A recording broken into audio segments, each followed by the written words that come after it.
Okay, you're good. Good evening, everyone, and welcome to our Monday's Edge.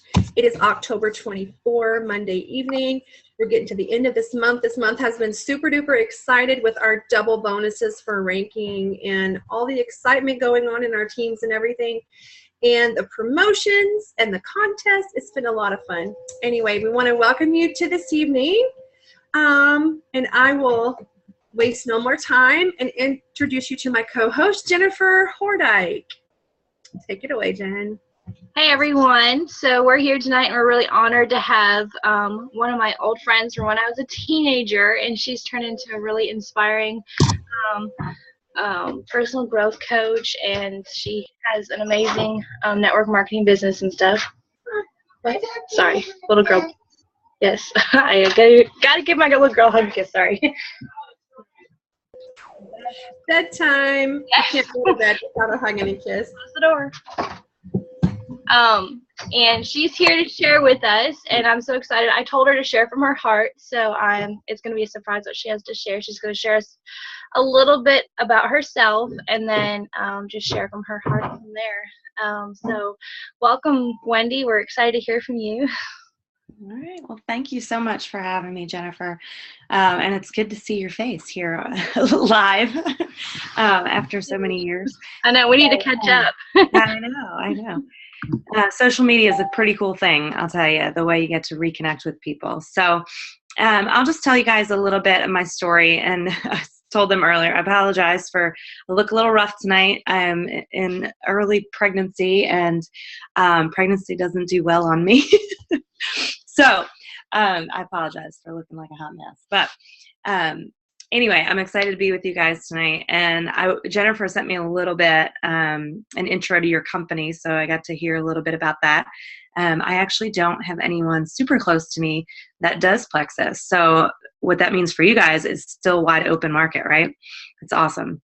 So it was interesting to take a look, and after this baby comes, I might have to try some products. So, okay, so I'm going to tell you a little bit about my story, and then, guys, I'm just going to be real upfront with kind of what it took for me to build my business, and then open it up for any questions. So I was a corporate ladder climber. I spent from the time I was 19 years old until I was 34 climbing the corporate ladder, always looking for the next best job and trying to provide for my family. My husband was a teacher for many years, and as we all know, unfortunately, teachers don't make great money. And so it was awesome for the schedule with our kids, but it meant that I needed to make up the difference, right, to be able to provide for our kids the way we needed to. So my very last job, well, let me rewind a little bit. I started working at 19, had kids, my first two, pretty young. And so I never went to college. And I wound up graduating when I was 30 years old with my youngest son, who was 8 months old at the time, on my hip.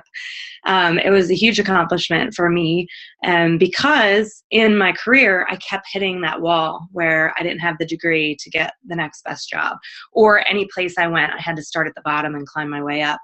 And so I was a fighter, and I didn't mind, and I did. I climbed my way up. And my very last job in the corporate world was a really great salary. It was life-changing for our family, or so I thought, because of the salary. But that job put me on the road, traveling about 4 days a week and every other weekend. And so I started that in July of 2013. And then my girlfriend reached out to me, and I call her a girlfriend now, but honestly, at the time, I barely knew her. Her name was Erica. My husband taught her daughter at one point in time. And we were friends on Facebook. And she sent me a message, and she said, "Hey, I started this new business with our company, and I wanted to share it with you. I was wondering if you'd meet me for lunch so I can share a little bit about the business." And I knew that the company was a network marketing company, and I had been involved in those in the past, and I did not have a great experience. And honestly, I prided myself in this career that I worked so hard for, and I made great money, and I was proud of that. And so I kind of just shrugged her off and was like, no, thanks. I'm not into that stuff. And she tells the story now that she was super embarrassed. She said she wanted to crawl in a hole to die, and she yelled at her friend, "Why did you make me message her? I shouldn't have messaged her. I don't even know her." And so anyway, that was that. And for the next month, she, just assumed I wanted nothing to do with her. And then, I don't know, I say sometimes in these businesses, if God wants you to do it, then he doesn't let up, right? Because I, for some reason, kept thinking about it or hearing about it. It was like, when you buy a new car and you see it everywhere, it's like I heard the name of this company and all of a sudden I kept hearing it everywhere. And I had 2 other people reach out to me about that business. And I'm like, okay, maybe I need to take a look at it. So a month later, I felt it was the right thing to go back to the girl who originally asked me. So I called my friend Erica and I said, all right, let's meet for lunch and talk about Rodan Field. Sorry, I said the name. I probably shouldn't have done that. But anyway, and she was like, really? Are you serious? And I said, yeah. So we met together and, she was just told me her experience so far and a couple key things that really made sense for me. And so I said, sure, let's do it. And so that night I joined the business and I decided I was going to work it while I traveled. So in my hotel at night or on the airplane. Yes, sir. My phone. I don't know where my phone is. Bye. Shut the door when you leave. Anyway, I started working the business, and guys, I can't tell you, it was just something in me. The more that I did it and the more I heard success stories, the more I thought, why not me? And why do I have to work this job that's keeping me away from my family? And in February, so I joined the business in November of 2013. In February of 2014, so a few months later, I came home from a long trip and my son grabbed my neck, the one who just came in here, grabbed my neck and hugged me so tight. He was 3 years old at the time and he said, Mommy, don't ever leave me. Don't ever leave me. And it was one of those moments, right, that you're like, okay, is the money I'm making worth what I'm doing to my kids? Because my older 2 boys kept saying, Mom, you're never here, you're never here. And my husband, honestly, was getting worn out because I was never home. And it started to feel like it wasn't worth it. But what other option did I have, right? So I decided to commit to keep building my business. I told my husband I'm going to work myself out of a job. And he was like, yeah, you better keep working until it makes sense to leave your job. And then God had other plans. And my boss called me on a Thursday and said, let's meet in the morning. And this was in March. And he told me I no longer have a job. I will tell you that it could have been the scariest day of my entire life, but it was the best day. I've had lots of great days since, but up to that point, it was the best day. I had my son with me and I said, we're going on a road trip. And I took my youngest back to visit family for a week.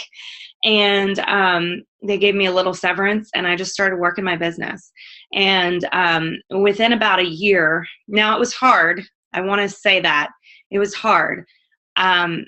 We had hardly any income. I was making a little over $1,000 a month when I left my job, when I lost it. And I had to build from there. And it would have been easy for me to go back and find another job. But I believed in this business and I believed that I could change the legacy of my family. And so my husband was supportive and we worked our butts off. And within a year, I had matched the exception of my last job, I had matched my highest corporate salary to that point. And a year later, I surpassed the highest salary ever, which was that job that I was so excited that I had such a big increase. And then to date now, I make over double what I made in that corporate job. And I've only been I'm going to celebrate my 3-year anniversary at the end of this month. So it's been absolutely life-changing, to say the least. This girl who used to go to the grocery store and worry about how much money I was spending on groceries, or school starting and I have to pay all these school fees and, budgeting all that. I don't worry about it anymore. I barely balance my checkbook, which I should be better about. But, the not having to do that all the time. And then, like I said, where I am now, I don't know if it was recording at this point, but being early in pregnancy and being able to stay in bed all day if I need to, is just awesome. One of the most rewarding parts for me has been leading a team. I have a team of about 500 people now, and seeing them change their lives, these working moms who not all of them want to stay home, right? But to have options, or to be able to bring a husband home, or to be able to hire the nanny instead of send the kids to daycare or whatever. I'm seeing people's lives change, their dreams come true. And, one of my top leaders on my team, just to give you one more example of why I feel it's super important to really focus on your business and build it strong, because you never know when you're going to need a plan B. One of my top leaders on my team, she has a job which requires her to stand on her feet all day long. And she found out a couple months ago that she has a blood clot in her leg, and she's going to have to take 2 months off work. Her job, she's a hairstylist. So when she doesn't work, she doesn't get paid. Thankfully, she makes a significant salary with our company, so it doesn't scare her. It's fine that she has to take the time off.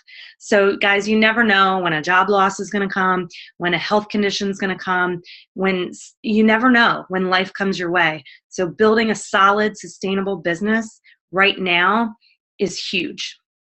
So let me talk to you about how I built my business. I am big on recruiting. I'm assuming your business model is the same way, right? The more you recruit, here's the key with recruiting. One person, have one network, right? Yes, I can ask for referrals and maybe get outside that network a little bit, but I'm still in this bubble. And when I have a friend join me who lives 7 states away, then not only is it my network that's involved, but now her network. And as that multiplies, right, you see how a team can reach so many more people than I can reach alone. And so that's why building a team and network marketing is so important. So I really have focused from the moment I started on recruiting. And how do you recruit? In my mind, it's called being a master inviter. That's all I do, is I invite people. I invite people to take a look at a video. I invite people to attend an event. I invite people to try a sample product. Right? All you need to do is master invitation and know your numbers. So mastering the invitation, it's all about how to invite and how many people you're talking to. And it's all a numbers game. And we can get so caught up. I have a new girl on my team that is like, I've reached out to 4 people and they've all said no. And I'm like, that's awesome. That is so exciting. You are 4 steps closer to getting your yes, right? Guys, take every single no that's sent your way and know that you're closer to your yes. Or that person could be like me that said, heck no, and then came back a month later, and I wound up being the first car achiever on my sponsors team, the first top, leadership level on my sponsors team. And she was scared to death and felt stupid after she messaged me. So you never know, okay?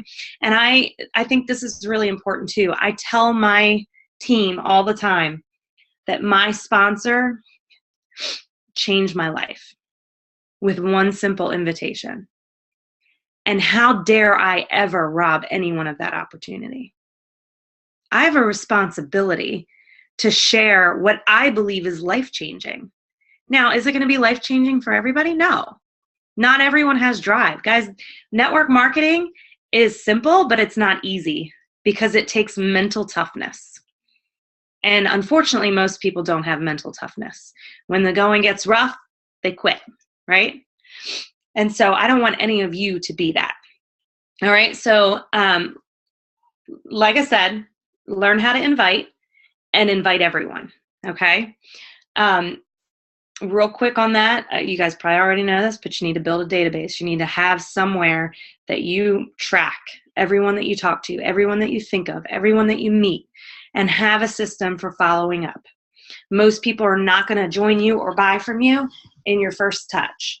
I'll tell you, I've had people reach out to me about certain products from other companies, and had they followed up, I probably would have bought from them eventually, but they tried for a week and then they gave up.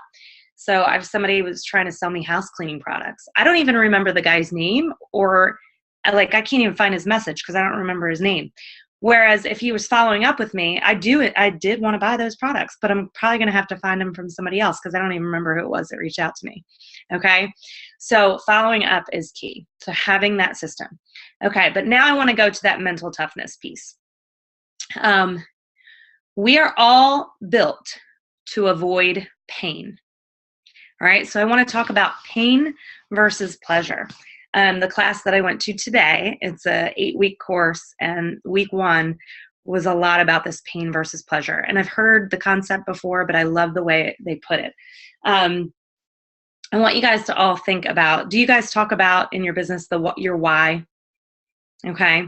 So that thing that drives you, that's supposed to keep you accountable to pursuing your goals, right? So I want you to think about your why. All right. And you guys, bear with me here. Put out your hands, all right? Those listening in, put out both of your hands, and you're going to have in your right hand your why, okay? And in your left hand is all of that inviting, okay? So all of your prospects, your list of names, the inviting. So which one is more painful, not achieving your why or reaching out to your list? Your common sense would say you'd rather achieve your why, right? You want to achieve your why. So to put it a little more simply in black and white here, because we all have different whys. Let's say your right hand is an empty bank account and your left hand is your prospects or lead generation, okay? This is where you're reaching out to people. You're calling them on the phone. You're sending them messages. You're sending them videos. You're inviting them. Which one hurts more? We want to say the empty bank account logically, right? But how do we act? We act like what hurts more is picking up the phone and calling that girl that we're afraid to call because she might reject us. So rejection by evidence of our actions hurts more than the empty bank account. So fill that empty bank account section there with your why. And make it personal and make it hurt if you don't achieve it. Right now, okay, my why has to change all the time. I meet goals. My why in the beginning was to replace my income so I could be home with my kids. Well, now I'm home with my kids. So now what, right? Well, my husband and I are adopting 3 children, and we decided to do that before we found out about this guy. So our family is doubling, right, in the next 12 months. So now what is a great income for me has got to kick it up a notch because I got to pay about $60,000 for adoptions, and I've got to finish out my basement. And one of the little precious children we're adopting has special needs and is going to need therapy on a weekly basis, is going to need a wheelchair, is going to need all kinds of stuff, okay? So when I look at tomorrow morning, I need to call 20 people for my income producing activities tomorrow. I have to reach out to 20 people. And I make excuses, right? I'm like, I don't feel good. Well, let me do the laundry first. I mean, I really need to get the laundry done. Well, I mean, I would call that girl, but she's told me no in the past, and I don't think I want to reach out to her. And that one, she makes enough money probably already, and she probably wouldn't want to have anything to do with this. And that one probably doesn't have enough money, right? So we come up with all these excuses not to reach out, and we forget about this why. So I want to challenge you guys. Let's say for the next 4 days of this week, Tuesday, Wednesday, Thursday, Friday, I want to challenge you guys to first create your income producing activities. I have a planner. It's actually one that I created that will be coming out in July, but I've got some people using it now. But one of the things it has every single day is 6 spaces for income producing activities. And they are the first thing you do before any appointments. So What are those for your team? You guys, I'm sure, know that, right? Whether that's posting on social media, reaching out to 5 new people, adding 3 new friends, having a coffee date, whatever that is, inviting, 5 people to an event, whatever that is for you guys, income producing activities. Make that the first thing you do in the day this week, Tuesday, Wednesday, Thursday, Friday. And every time that you have your mind telling you why you don't want to do it, or why you don't want to call that person, or why you don't have time, I want you to think about your why and make it very personal. So for me this week, my goal is to reach out to 20 new people every single day this week. New people, not people I've talked to before. And that's a big goal. That's a lot of people.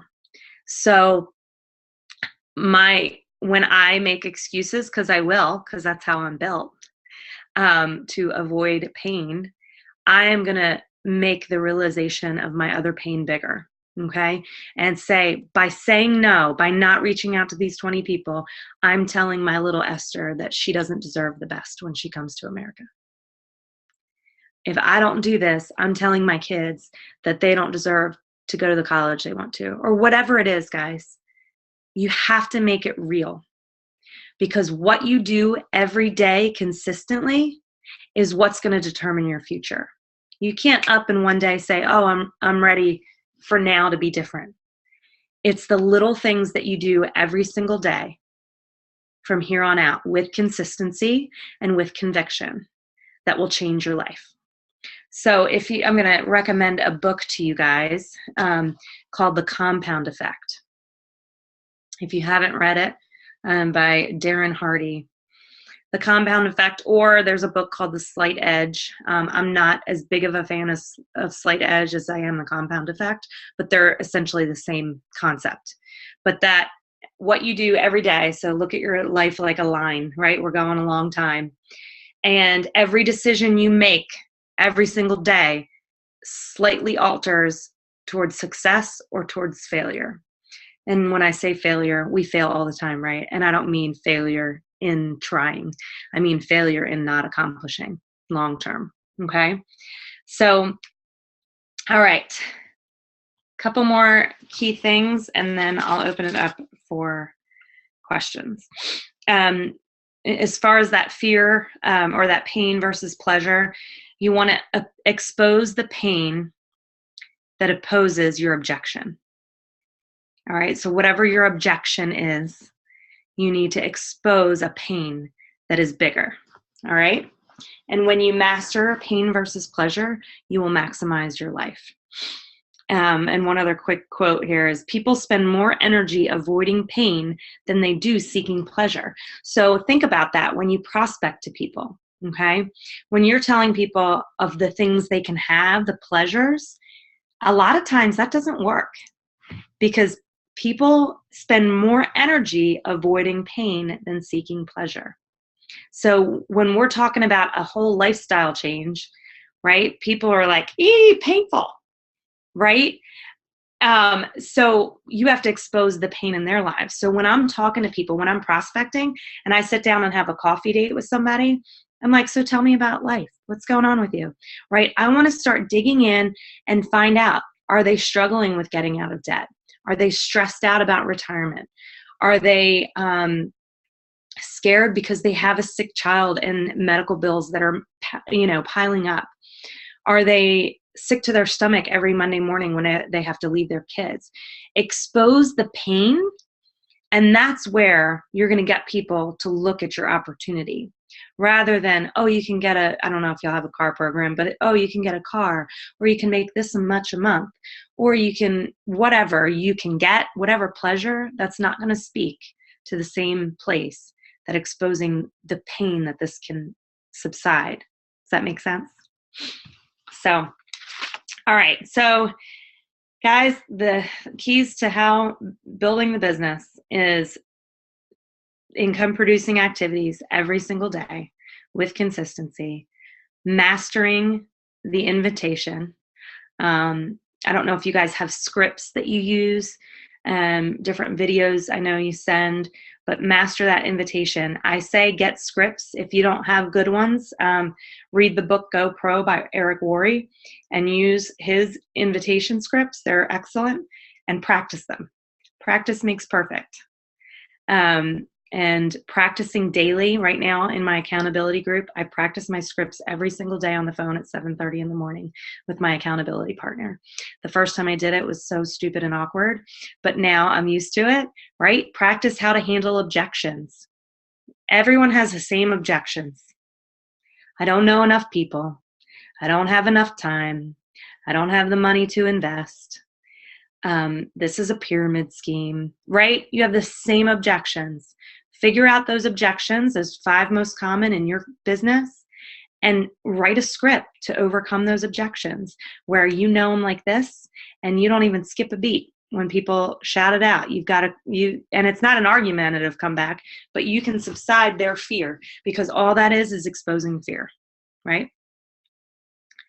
So and the last thing I would say, everything rises and falls with leadership. So don't ask your team to do anything you're not willing to do, and pave the way for your team.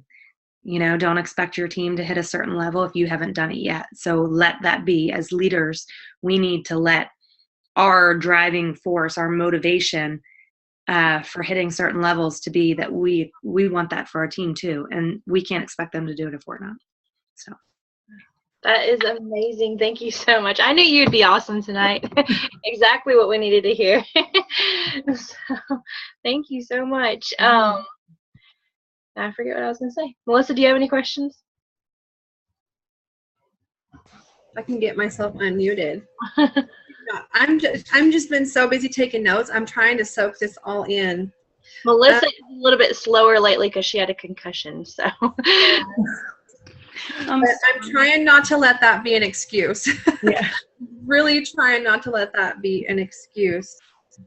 Amanda wants to know what that quote was again. Expose the pain. Yep.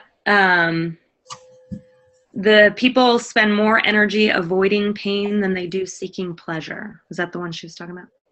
Let's see. Let us know, Amanda, if that was the one you were talking about. People spend more energy avoiding pain than they do seeking pleasure. That is really good. I loved your perspective on that, because we're always, in our team, we're always talking about the why and how it's so important, but you really added another element to it in a way where it's more feeling. One of my perspective. Did not mean to interrupt.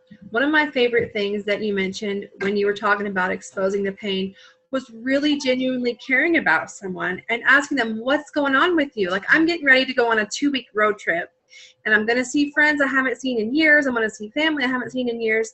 And I've been thinking and pondering on, what ways can I speak into their lives as well as get them interested in what I'm doing, because it's amazing. And really, really just finding out what's going on with them. What do they need? Some people just need friends. They need a network, people to hang out with, and that's what they need. Others have pain. Everyone has something they need help with. They just do. And the relationship part of knowing that you genuinely care is something that really, really speaks volumes to me, because in today's world, a lot of people are just too busy to actually care, really. And that's honestly been such a joy for me in this business. Because I worked so much and I was on the road and I worked with all men, like, I didn't have great relationships anymore. And so I started this business going, oh, I feel funny reaching out to people I haven't talked to in forever, like, and just trying to get their business. But then, my sponsor was like, well, don't just try and get their business, try and connect with them. And I'm like, oh, okay. But then I did, and have all those people join me? No, but I've built relationships back, and they will be the first people to say, if someone, needs some great lashes and they heard about our new product, to say, hey, call Wendy, right? Even if they're not buying from me. So building those relationships, and you never know. I mean, it's been amazing to me to watch the transition over the last 2 years of this girl who knew nobody and hung out with nobody to, now I have a following. It's bizarre, but how neat is that? Because, I believe God, gives us all different gifts. And I feel like in network marketing and social media, when you use it the right way and not for rants, and in network marketing, a lot of times we use it the right way, right? We're inspirational. We're lifting each other up. And guys, God uses us as a vessel to pour into other people. And that's been the most rewarding part for me. Yes. Yeah, we have I've heard a lot of people say, well, I don't want to just be positive on my Facebook page. I want to be real. I want to be able to complain on there. And I'm like, well, complain to your best friend. You can still be real, but don't complain. Say, I had a really rough day, but Yeah. how it turned out good or something like that. You can still be So Lisa asked, she says, I feel the same way. I haven't seen or connected with people in 20 years. I don't remember them, so it's weird to reconnect. Any other thoughts on this? So so here's what was my method. I started to go through my Facebook list, and you're friends with all these people. And have I reached out to everybody even now? No. But you can export your Facebook friend list. And I exported my list and I started going through each person. And if I either didn't know who they were, I would try and do research. Did I go to school with them? Whatever. But if I hadn't talked to them in years or didn't know who they were, I would send them a message and say, hey, I was going through my friends list and I came across your name. We haven't talked in 20 years, but I saw your face and I looked at the beautiful pictures of your family and I just wanted to reach out and say hello. And I hope you are doing well. What is new in your world? Start a conversation. That's awesome. Right? And then, guys, I'm not a big believer all the time in jumping in. I think you can turn people off by just jumping in and asking them to look at your business when you have no foundation whatsoever. Yes. So I definitely think relationship building, but a couple weeks of commenting on their pictures and then they start to follow you. And then if you you could say, hey, let's have coffee or let's catch up on the phone or whatever, but you transition into a point where you can learn their why. That is always my purpose do they have a why that my opportunity can help with? And if so, then I then feel it's my duty to let them know about that opportunity. So I hope that's helpful. Very. Let's see.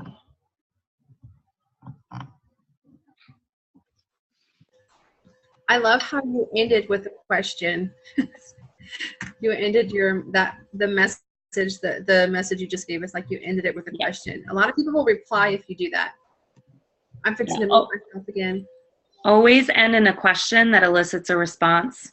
Otherwise, they can just easily end the conversation. Then you feel dumb starting it back up. Yeah. Oh, yeah.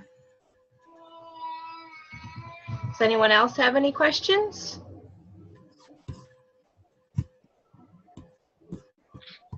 Have you used Zoom much, Wendy, for your team? I haven't used exactly this format. I mean, I use Zoom, but you guys have a Q&A. I don't even know how to get this is a webinar. If you go on and create a webinar instead of just the regular format, it makes where the panelists or the people speaking are only there. Okay. The people in the audience, you can bring them on board if you want to. It's kind of cool that way, though. Oh, neat. Okay. I'm kind of too techie for my own good, so. No, I've used Zoom for about a year now and I do love it, but I've never used the webinar form, so that's awesome. Yeah. So is this where you find most of your new contacts? I'm assuming she is meaning Facebook, maybe? Are you meaning Facebook, Lisa? So I'll tell you real quick what I do. So yes, I mean, I try and connect with people on Facebook. If we have mutual friends, and I'll tell you 3 things I do. Okay. So one is, connect with people that I know on Facebook, right? 2 is if I know an influencer. So I know this guy, Brian, out in Sioux Falls, South Dakota. I don't know anyone in Sioux Falls. And Brian doesn't have any friends that do Rodan and Field. So there's no conflict there, right? And most of his friends haven't heard of our business. So I go to Brian's friend list and I friend requested every girl. And I had a couple of them go, do we know each other? And I'm like, nope. you're a mutual friend of Brian's, and I just saw your name, and I totally Facebook stalked you. I'm straight up. And I thought, you know, you look like a cool person. So because of this or this or this, like one girl shot guns, and I like to shoot guns. And I saw the picture of you shooting guns. I thought you were a cool chick, thought I'd connect. Hope that's okay. You know, one of those people I just saw about 6 months ago said they were moving to Nashville. Well, a month ago, she just moved to Nashville, and we have a ton in common. And so we're going to meet up for coffee in the next couple of weeks. And that's somebody who knows if she'll join my business or not, but it totally came from me, you know, friend requesting other people on Facebook. The third thing that I do that is very effective when I'm out meeting new people, I mean, I think getting out of your house and meeting people is huge. Connecting with people, I always connect with them on Facebook. So a couple situations. One, I was out on a business trip with a couple of girls. We were shopping for clothes, and I said in front of the cashier, do I get to write this off since it's for a presentation? She's like, yeah, totally. And so the girl was like, what do you guys do? And so we started talking to her, and I'm like, you know what? I would love to invite you to our event tonight. It's just right around the corner. What time do you get off work? She's like 6. I'm like, all right, great. Let's connect on Facebook, and I'll shoot you the invite via Messenger. So did I think she would come that night? No, but I knew I could connect with her on Facebook and follow up with her. So I sent her a friend request right there. I actually used her phone to send me a friend request, and I accepted it, and then I screenshot it. Did a screenshot so I could go back and take her name and put it in my book, in my planner for when to follow up, and put her on my list. So then I start building a relationship online. I was in Buffalo, New York, and there was this table of people across from us. They were Southern accent, and so we're in New York, right? And we have Southern accents, and they do. And so we're like, where are you guys from? Start talking to this girl. Basically, this girl and this guy are traveling together for work. They were up there for a big conference. And she's like, yeah, I travel all the time for work. And I thought, well, I know how that is, right? Good prospect. So I said, where are you guys from? They said, Arkansas, Hot Springs. I'm like, oh my gosh, we were looking at vacationing there. We start a conversation. So I'm like, well, and she goes, well, if you're ever in Hot Springs, you need to call me. And I was like, well, let's connect on Facebook. So guys, I constantly try and connect with people on Facebook. If I'm out at a networking event or a wedding and I meet somebody and we take a picture together, I'm like, oh, let me tag you on Facebook. I'm constantly trying to add people to my Facebook. And then the key is writing down their names and having a plan for building that relationship and following up. Okay, Amanda says, when you message someone and ask them a question yet don't respond, how do you continue to try to start a conversation? I would wait a little. It depends on what the question is, but I would typically wait a couple days and say, hey girl, I know you're probably busy and may not have had a chance to respond to my last message, but just wanted to catch back up. So, and reiterate the question if you want.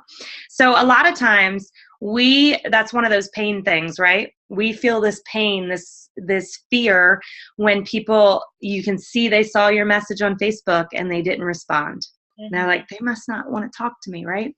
Well, guys, you know how many times people are driving or dealing with kids, like they're putting a kid to bed and they see it and they open it and they read it and then they put it down and they forget. And then 3 days later, they have so many messages they can't dig back and figure out, didn't somebody send? I even one time had a girlfriend message me, and it was like 4 days later, and I'm like, wait, did I dream that? Or did she actually message me? And I'm like, I need to follow up with her. So, anyway, so don't get offended when people see your message and don't respond. And don't assume that that means that they don't want to talk to you. Just give it a decent amount of time so you're not nagging, and follow back up. Hey, just want to check back in. I think people are absolutely fine with that. Like I said, I would have about 3 other people that have gotten business from me if they followed up. So I have a question. You had said the key is writing down their names and having a plan to follow up, a system in place to follow up. That is something that I have personally struggled with, figuring out my follow-up system. A planner, I lose it. I've used index cards in a box. I'm just not organized, especially this year's been pretty crazy. But I would like to get a system down where I know what to do when I'm following up. What do you use? Do you have like a book you would recommend, or some formula that works for you? Like, so I do nothing fancy. I have two things, two ideas. I don't actually do this first one I'm going to tell you, but I have several on my team that do. And I do want to do this. I just haven't gotten there yet. But an Excel spreadsheet, their name, their phone number, their email address, the method in which you last contacted them, the date in which you last contacted them, and notes. So what you talked about. So just that date of when you last contacted them and the notes, you can then go in at the beginning of every month and sort by date. Say like people that just totally ignore you, you want to follow up with them every 6 months. Or if you have people that, are on your I have a hot prospect list every month, my top 10 that I really want on my team that have expressed some kind of interest. So I follow up with them monthly, if not even more often. I have some people that I'll follow up with every other month. If somebody bought product for me, I want to follow up 5 days later to see how they're doing with the product. So, I think, ideally having that in Excel spreadsheet where you can sort by date is phenomenal. I had not gotten to that point yet, and that's in my plan. But right now, my planner, I write, so if I reach out to, I have my list in the back. So my list of people that as I think of people, I put them down. As I connect with people on Facebook, I write them down. And then every day I want to make 5. This is typically what I do. Right now I'm doing 20, but normally I do 5 new contacts. So I have a space at the bottom of my page for my 5 new contacts each day. So if I go to my list and I grab a name, and I try not to be picky about which name it is, right? And I reach out. And then I'll make a little note next to it. And then what I do is on Sunday, Sunday in my planner is a day for planning and reflect and plan. So on Sunday, I'll go back and look through all my prospects that I reached out to that week and go, okay, who do I need to follow up with this week? Who do I need to wait 2 weeks? Who do I need to put for next month, depending on their response, okay, and the notes I put there. And I fill out my daily prospecting section for the next however until all those people are placed somewhere. So anytime they come off a page, they go on another page. Does that make sense? So it depends. It's 2 ways. If you're a paper person or if you're a spreadsheet person. I'm a paper person. I love that. I love that. That is awesome. Yeah, I started a system that I'd seen someone else do where they used the index cards and they had like 30 days in there or 31 days, and then you just put them, the person, the following whatever from that day. So you could just pick out those, like if you contacted 5 people that day, just put them depending on what they needed the next, and then that when you hit that day, then you pull those out and you contact those people. Yeah. That worked really well for me when I was actually sitting at my desk. Yeah. That's my only issue with, because I tried that when I first started too. And it was, like when I'm out in my car or on wherever, I need to be able to have access to that. So now I'm doing the planner thing now. I kind of want to do both. I kind of want to have I'm thinking the Excel spreadsheet I can update on Sundays, because that's another thing too. I'm not going to get in that Excel spreadsheet every day either. Whereas for me personally, a paper planner, I can write in and I can keep up with. And it's staring me in the face instead of a document I have to open. Yeah. Oh, yeah. I loved when you began the meeting tonight, how you said you believed in the company and you believed in yourself. That was something that really jumped out at me. You just really believed that you could. And mindset is so key in this industry. Yeah. I read the other day that 90% of success is mindset and 10% is skill. Wow. My husband, when I did Achieve our car program, and we do a little party for it, and our car program is not there are some companies it's really easy to get to, and then you can be stuck with a car payment that you can't afford. Our company has it set up very much so once you get there and truly achieve it, you're beyond what it takes to qualify. And so you're getting it paid for, thankfully. Because Lexuses aren't cheap. But so when I got that and somebody said, John, do you want to speak at my event? He said, I knew Wendy would get her Lexus because when she started this company, she said she would. Yeah. And I know she's going to be RFX, which is our top paid position, because she says she will. Mm-hmm. And that's what it takes. Is I have a group right now on my team called Whatever It Takes. Mm-hmm. And it's people that want to make life-changing income by June. And I said, I don't care if you started today or if you started 3 years ago. By June, you can have life-changing income Mm-hmm. if you're willing to do whatever it takes. And so this group is going to be tough, and people are going to quit, and that's okay, because the people that stick with it are going to be well rewarded for it. Mm-hmm. And so like you said, mindset. I mean, mindset's everything. If you can't speak to somebody with conviction and belief, if you don't believe in your opportunity, they're not going to believe in it. Mm-hmm.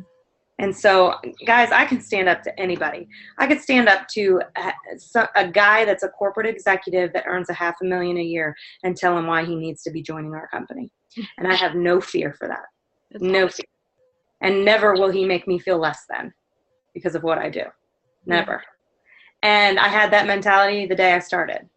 And so, mentality, I mean, guys, it's huge. They say in sports, it's the mentally tough. There's so many talented people. That doesn't matter. People that are happy being complacent and not moving in their life aren't going to achieve anything. Mm-hmm. It's the ones who want to make a difference. So dream big. Amen. Love So we've been reading a book lately that's been mind-blowing with the mindset, and one of the biggest things that stood out to me reading the book was they said if the majority of people who make it to the top, they all have one thing in common. They had someone who believed in them. And every single one of those would say, if I didn't have that person believe in me, I would have quit. Mm-hmm. And that spoke to me like really big, because I'm like, when you start something like this, everyone's like, whoa, what are you doing? Network marketing?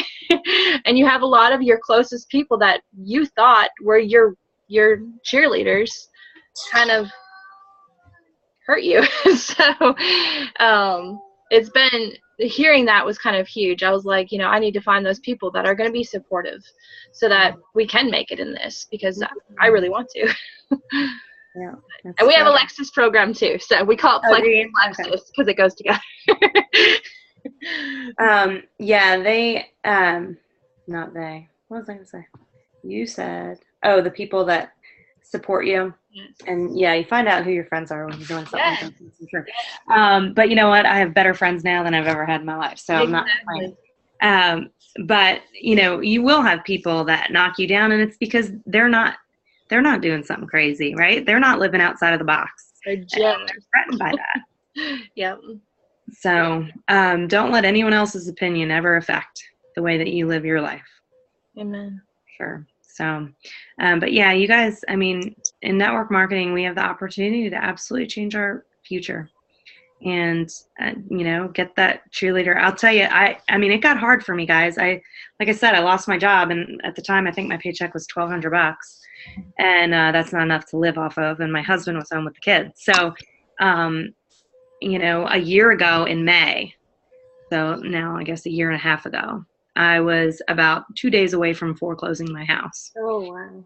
And I started to get desperate, and I was listening to Rich Dad, Poor Dad on an audiobook on my way to Florida for a trip. And this was before I was about to foreclose, but I was getting close. I had not paid my house payment for about 2 months, and because I had to feed my kids. And I was battling, do I go back to work? I mean, I can easily make, 40, 50 grand a year if not a month. In network marketing, maybe, not in corporate world. But I could easily go to make that, and let RNF be my side income. And I'm listening to Rich Dad, Poor Dad, and no joke, like I was telling myself that day, those things. I'm listening to this, and I hit Atlanta on my way to Florida. And he says, if you're thinking about going to get a job because you're broke, don't. Getting a job is not the answer. And it was like, oh my gosh. It was like, who's talking to me, And guys, I didn't go get a job, and I kept working my business and setting bigger and bigger goals. And, like I said, I was about 4 days away from foreclosing my house, and God intervened, and I always trusted him. And we wound up, having the money to catch up on our house. And then here we are a year later, and, my income has from then probably quadrupled. And all my bills are automatically paid the moment I get paid, and they're done. I pay them on time. I don't even think about it anymore. And that's the opportunity you have when you're in control of your destiny through network marketing. And, and one more time, it's all about those numbers and that belief in yourself. But, that belief is what's going to fuel you to reach out. And then it comes down to those numbers. How much control? That's what you have control over. That's it. Is how many people you're reaching out to. Awesome. Well, we've taken up plenty of your time. I'm sure you're probably like, okay, I'm ready to go. But thank you so much. You've been really inspiring, and I know that my team's been really blessed to hear from you, and we're looking forward to following you and keeping up with when you are feeling well, doing your you do now I forgot what it's called. I know you do it on Facebook. You do Facebook Live a lot, like, right? Yeah. And then Periscope no more. Okay. Yeah. I was wondering, you don't do Periscope no more? No. That lasted for a short while. I know. Facebook took over. Yeah, they decided to compete. So, well, thank you so much. I don't think that there's any more questions. I haven't seen any pop up. So, well, I'll pop off here in case your team wants to talk with me not on here. All right. Thank you so much, and I hope your pregnancy eases up a little bit for you. Yeah, thank you. All right, we'll see you on Facebook. Bye. See you later. She's a sweetheart. She is. Well, do you guys want to talk some more? Do you want me to put you over here? Raise your hands if you want to talk. Just stop the recording Yeah, stop the recording for sure.